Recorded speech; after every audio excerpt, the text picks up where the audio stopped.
Okay, welcome everybody to day 2 of Delta CX Hive 2025. I like to think of this as Tonia Day, though we also have a cool workshop coming up from Diamond. I met Tonia when she appeared on my Your Life After Tech podcast.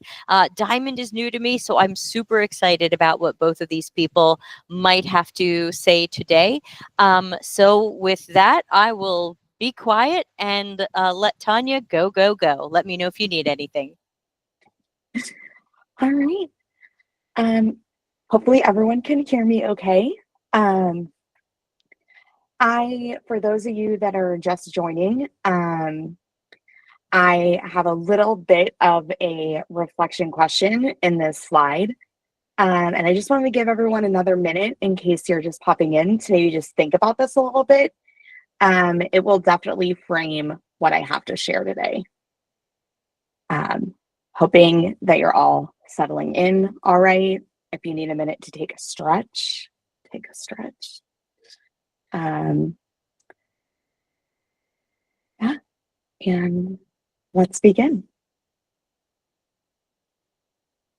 So, good morning, good afternoon, good evening, or as I like to say, good everything. I want to acknowledge that everyone's joining from different parts of your day. Some of you might be caffeinated and ready. Others might be transitioning from meetings. Some of you might even be settling in before or after dinner. So I wanted to just do a quick mental inventory and just notice without judgment, how are you feeling right now? How are you coming into this presentation, this talk today? Are you tired? Are you energized? Are you scattered? Are you focused? Maybe you're a bit of all of those, and that's okay.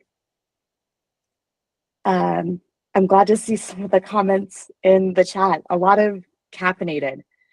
I will give full warning that I'm not caffeinated yet. It's a little early in Seattle, but I am hydrated. So, all right. So whatever that is, let's go ahead and take a deep breath. Give yourself permission to be exactly where you are and feeling exactly what you're feeling. Because today we're going to have a conversation about identity and self-worth. And it's important to kind of feel where you're at. So for those of you that listened to Patricia's talk at the end of yesterday, this may seem like a little bit of a different take on a similar story. Today, I'll be sharing a journey of identity transformation and the tools and insights that arose for me. My journey exploring my former identity with work and self-worth was a very pivotal moment that taught me a few key lessons and that's kind of where it led me today. I will take Q&A at the end, so if you think of anything, feel free to jot it down either on a post-it note in front of you or in the Q&A section that Debbie is going to be monitoring. All right. So, let's think about where you're coming from today. What is the first word that comes to mind when you think about your relationship with work? If you're comfortable, you can feel free to pop that in the chat. If you are not, just maybe think about it. What is that identity or word that comes with your relationship? Is it hard? Is it easy? Complicated? I'm loving some of these. Complicated, betrayed. Yeah, a lot of these are resonating with me. Must is a very interesting, sometimes it's a must, we have to work. So yeah, they're really, really, really great. So I spent some time looking back and thinking about what I felt before my life kind of took a turn and I went down this path. And really what came to mind was success. Like, success defined my work, and specifically the world's view of success and what other people thought meant I was successful. And that really drove a bit of my previous self. So, but I echo a lot of the things that are also in the chat. Challenging is, yeah. So once upon a time, I was living the life that I dreamt of. I was able to rise up the ranks of corporate tech life. I was starting and leading research practices that spanned not only within my product lines, but across organizations. And in the nearly 2 decades that I was a UX researcher, I worked on some really cool shit, to be honest. Military applications, consumer products, aircraft navigation systems. It was great. I couldn't think of doing anything else. I loved my work. And, I did have a life and friends outside of my work, but my profession as a researcher was very much my identity. That it's one of those things, that's what comes up in conversations. That's what people seem to think about. It's like when you're getting to meet someone. Oh, how are you? Oh, that's so and so. My name is Tonia. Oh, cool. What do you do? You're going on a first date. Oh, my name is so. What do you do? It's always, what do you do? So, really, like, my success in work, I felt, was what moved me in the world. And, in that time, working that corporate 40 plus hours a week life was how I defined success.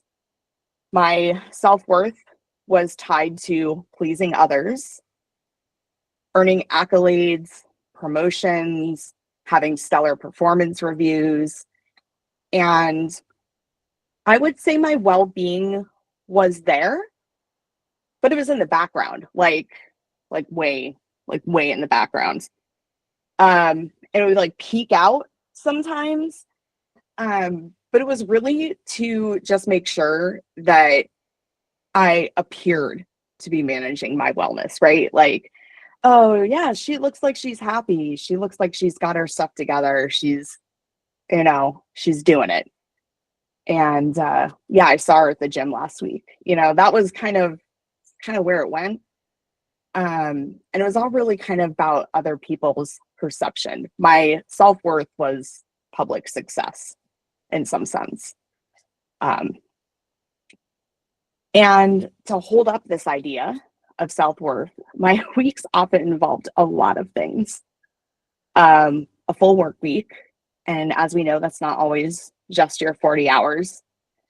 Networking, volunteering, and keeping up to date with UX research trends, professional associations, trying to keep that all there. And trying to keep my home tidy, trying to make sure that I didn't have a messy house. I would end up working after hours. And it's, too many meetings. I feel like maybe we've all been there at some point. Your meetings take over your days, and then you end up working at home because you have an overabundance of tasks. I ended up, I was finding time for my social engagements to help with my sanity and keeping up with, daily or weekly workouts. And that was it. I consider myself to be thriving, at least in my mind. I was going places. I knew what the path forward was. I I could see the end, and everything seemed to be well played out. Like that what was good, what was going to happen. Um, until it didn't. And so I just want to take like a quick raise of hands or an emoji reaction, and see, how many of you have ever experienced a moment that has forced you to rethink your priorities?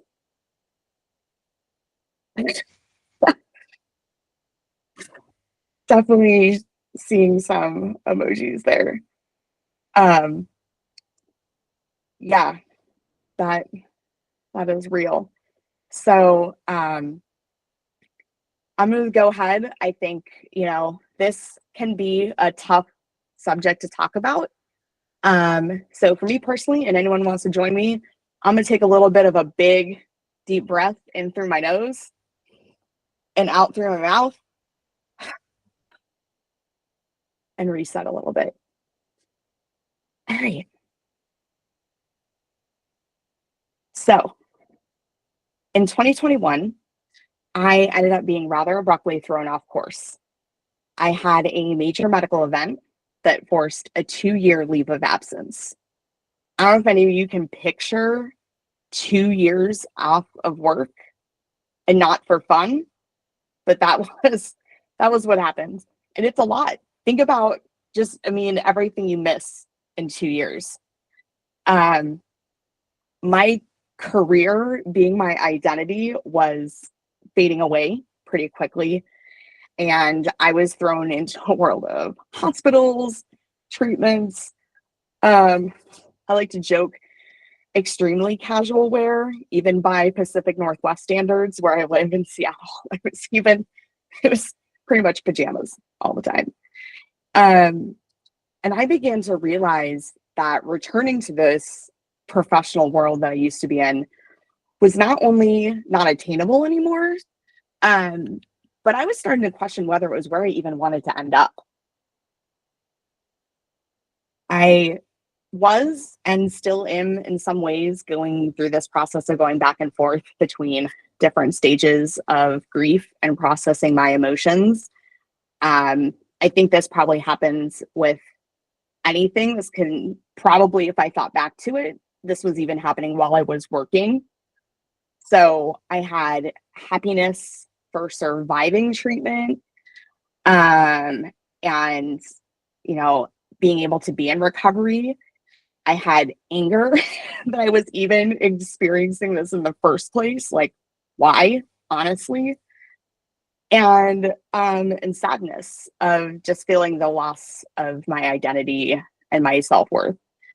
And every day is still like this. It goes back and forth. And I know this is not something that I deal with solely. But I really wanted to get to a place of acceptance, or as close as I could get to acceptance. And it doesn't even have to be a major event like this to have these emotions rise. It could be as simple as a layoff, as simple as a difficult manager or a difficult team. All those things I think can cause us to go through these cycles. And so I realized I was having some feelings of identity, self-loss, and wondering if I needed to reevaluate, because I realized that if I didn't, my identity would still be tied to the hustle culture that I was used to. And that meant I would fail. Like, if that was what my identity was tied to, was this professional success and what other people saw as successful, then I wasn't going to get anywhere. And then I started to really think but is this actually failure? And then I started going down a path. If you're a researcher, or even just anyone really in the user experience field, you kind of know, you can just go down these rabbit holes so quickly. And I started thinking about the life I might want to have going forward. Like, what does that look like? And I began to realize how much an impact my previous lifestyle was having on my whole body. Um, Nothing in life is ever 100% one way or another. Everything has a hidden cost. And I started to think about that. Like, think about what those hidden costs that I was having and what those were and how they impacted me. And there were quite a bit of them.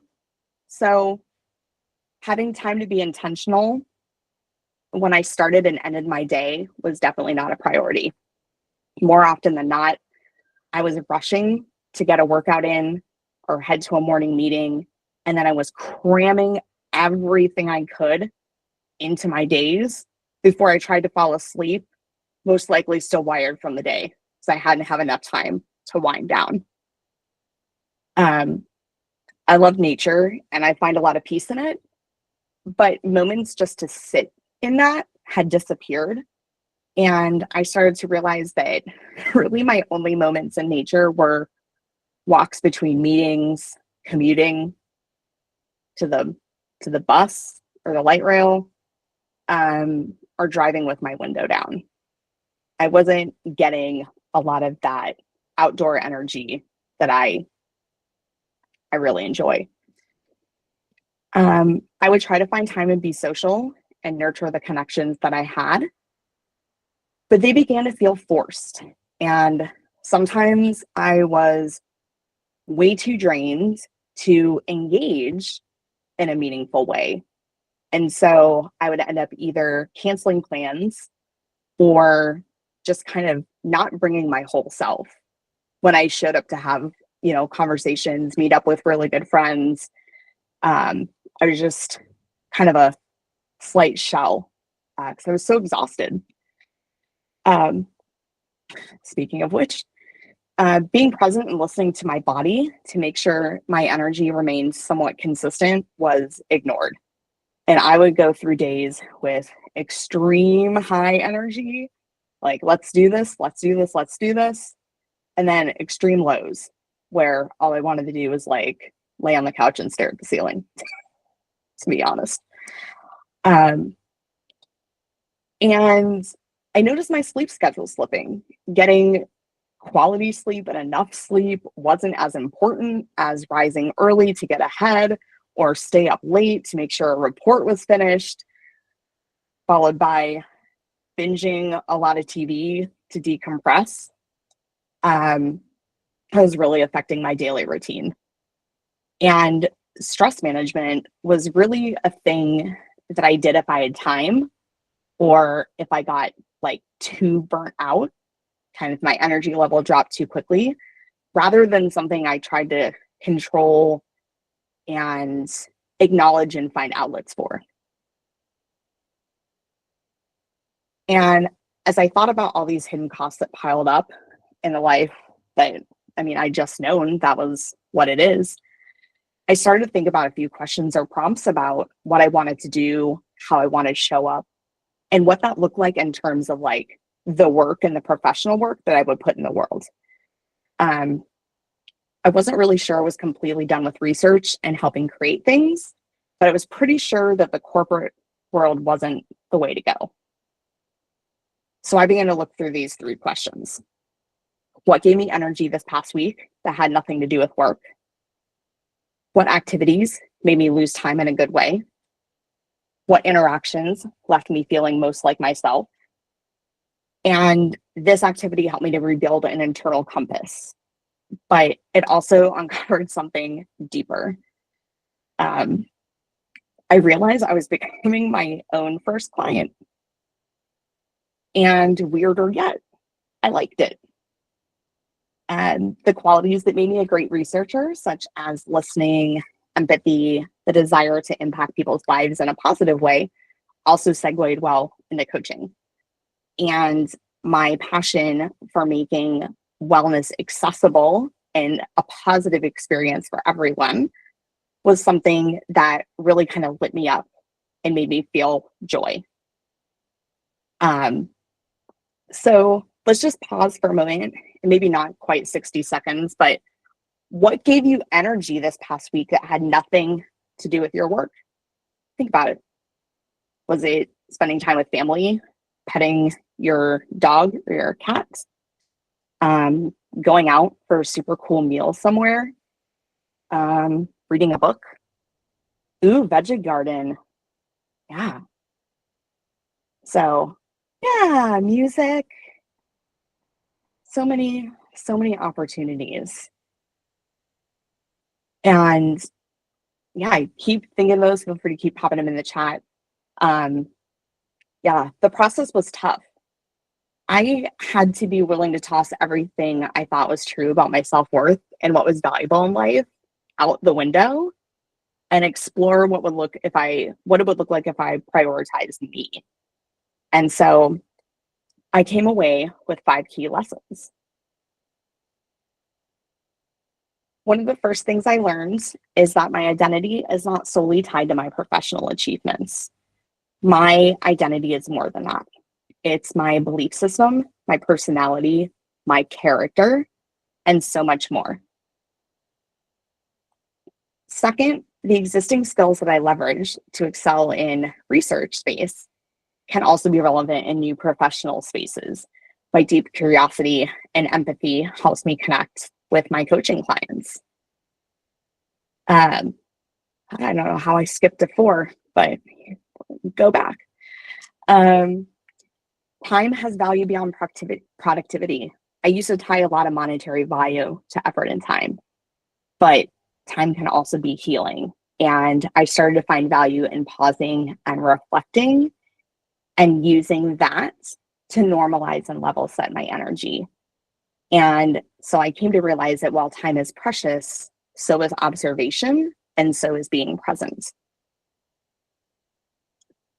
And the 4th lesson is that my worth was not directly tied to what I output. It's not just, and even right now, it's not the number of clients I coach. It's not the number of products I release or big insights I uncover. My worth also includes the type of energy that I put into the world and the worth that I give back to myself. And finally, I started to see my career as more of a vehicle than a destination. If we think back to that one slide where I was talking about how I was on a path, like I knew where I was going and my career was going to get me there. I spent a lot of my years in research thinking that achieving was the highest level, whether it was a management or an IC path. And that was when I knew I would make it. And lately, I've been reframing this. And how I think about things now is the profession in which I choose to use my talents is a way to show up in the world. And it is a way to continue to leverage my own talents and grow them. And thinking about this, are there any of these lessons that resonate with you? Maybe just think about it. Whether it's identity is not achievement, skills transfer in unexpected ways, time has value beyond productivity, worth is independent from output, and career is a vehicle and not a destination. Just think about if any of those maybe resonate with you a little bit. You don't need to answer this publicly.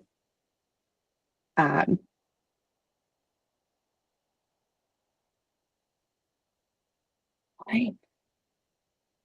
So now I've switched my definition of success to something that's more meaningful for me. And so rather than focusing on what others want and expect me to achieve in a professional aspect, I look more at my personal growth and trajectory and how what I'm doing professionally aligns with getting to that point instead. So how can I use my skills in the professional world to not only help me grow those skills more, but get me to where I want to be in life and like what aligns with that rather than what is the highest level I can achieve ever in the world, period, the end. It's not necessarily where I want to be, especially if that just causes anxiety and burnout and a myriad of other things. And so I realized that life is and always will be an imperfect balance. It is unique to all of us. And it's also ever changing with our own personal chapters. So, and like I said before, there's a hidden cost to everything. And it's really about what you want that split to be. You could even compare it to something as simple as, where do you put your 401k?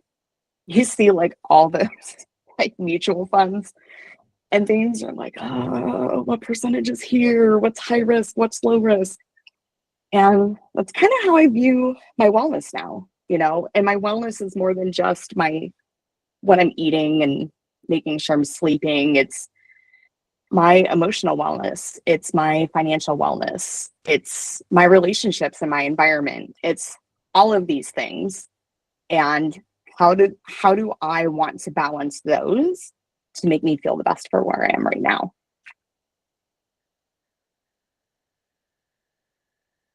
So we're kind of wrapping up before Q&A. If you wanted to share or just think about this, one tiny little step that you might take this week to nurture your identity beyond your work, beyond your profession. Let's get our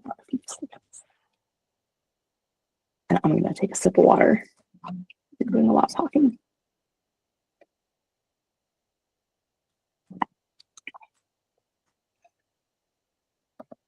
I love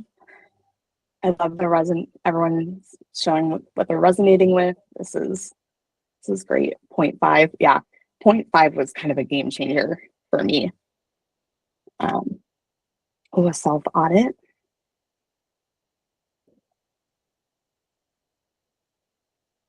Oh, hobbies. Yeah. Yeah, these are all great things. To remember that, especially right now, the tech market, if that's what you're in, or really any market, I think is hard. There's a lot of anxiety and fear of being laid off, of not finding a job, of not doing well enough. And that's not all we are. So, taking kind of a pause to do something else, even just texting a friend you haven't talked to in a while, and just being like, hey, how's it going? Or do you want to catch up for coffee? So I think all of those things are delightful to think about. And some of them only take a few minutes. All right. So that wraps up everything that I wanted to share today, or at least that I prepared to share today. If you have any questions or you want to chat further, feel free to reach out to me. I am always loving to talk with people that may resonate with some of the stuff or have any other questions. You can find me at any of these plethora of channels. And at that, I will take some Q&A. Yeah, we do have a question and a reminder that after our long meal break today, Tonia will be back for a longer workshop. So I hope people will be able to join. That won't be recorded, so make sure you're here. I see two questions in the Q&A right now. The first one is from an anonymous person, and it says, in what ways do you think age and generational differences influence how people connect their work to their identity? Oh, that is such a good question. And I think that generation does play an impact, also geographically where you were raised. Urban or suburban or rural can also play that impact. But I think, if we're thinking about age and generation, so I myself am one of the lovely people that neither Gen X or millennials really want to claim. I'm like this lost year.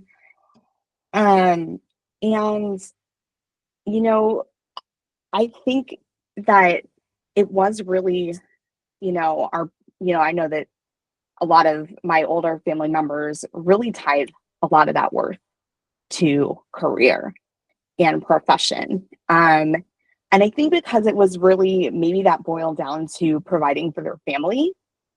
And to provide for their family, they had to have an income, and to have an income, you just keep working the ladder, right? And, you know, there was a time back back in the 1900s when um when you could work at a company for like till you started until you retired. People had 20, 30 years in a corporation, and that's not the case anymore. And so I think more and more and more, you know, I think part of that and realizing like that's a real difference. And so I think that these younger generations are kind of starting to realize that like maybe it's not as tied to your professional worth as much, because it kind of seems sometimes like companies don't care about you, and nurturing and growing you, and your skills. So yeah, I definitely think that plays a part, um, in how we think about things. And if you had parents or adults in your life when you were growing up that had those perceptions, then that can kind of start your journey as well.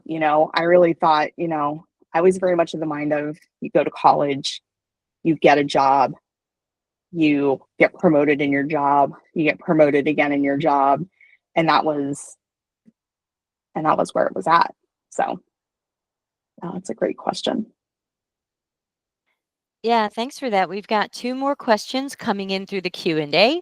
One of them is from Jess, and Jess says, how to reframe the must slash being stuck in the capitalist system towards feeling in control in spite of financial obligations. All right, this is deep, and I appreciate it. I've had to battle this a lot. So yeah, I mean, I think when you think in terms of capitalistic society, a lot of times that revolves around money and how much money you have and what that money does for you, whether you save it, whether you spend it, whether you show it off with nice things to like up your neighbors. Um, and so what I've started to do is really kind of leverage that last kind of graph that I showed with all different points of my wellness. And as I was going through this process, I actually really took a lot of time to realize, like I said, there's a downside and there's hidden risks with everything. And, it really comes down to, I think you have to be okay with not judging yourself first off, because there is a reality that the society we live in does require you to have money to live. And so it's really just about, how you want to balance that. And, maybe rethinking, I went through like, do I need everything I have?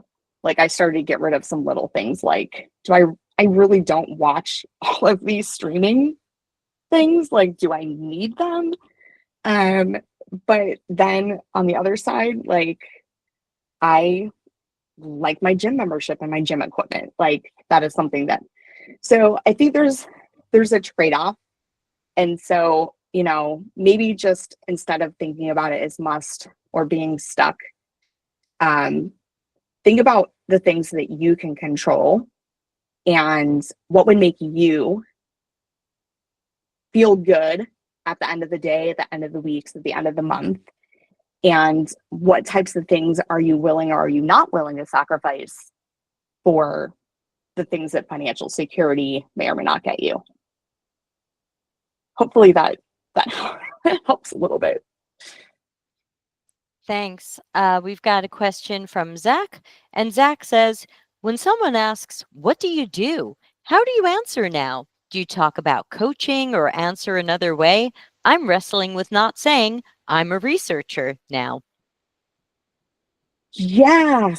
It is interesting because I think, in some ways, there's still, even for me, that tendency to push back towards my profession is what I do. And so, like, I'm a wellness coach.